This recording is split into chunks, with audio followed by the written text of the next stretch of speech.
ভবা কথা নহয় সিদ্ধি, বাটত আছে কণাবিধি। বাটতে আজি লগ পালো দৰাক, আৰু দৰাৰ ঘৰত মই কইনা সজাবলৈ আহিছিলোঁ। পিছে নহ'ল একো, কাৰণ দৰাৰ ঘৰত কাৰেণ্ট নাছিল আৰু আমি আহি পালোহি বিবাহ ভৱন। আমাৰ পিছে পিছে কইনা আহিল আৰু কইনাক দেখিয়ে মোৰ চকু কপালত উঠিল। দেখিছেনে আপোনালোকেও? চকুৰ তলত এটা দাগ, এই দাগটো আচলতে তেখেতে কেইদিনমান আগত পঢ়িছিল, পঢ়াৰ বাবেহে হৈছে।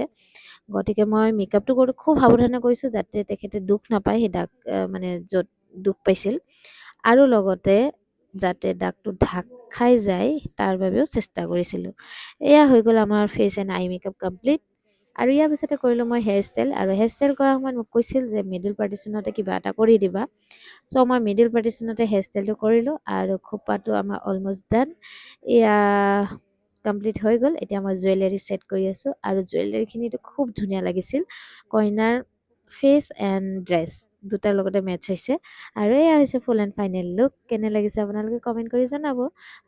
আকৌ নতুন কইনাহঁতে নতুন ব্লগত লগ পাম। আজিলৈ আহোঁ, বাই বাই।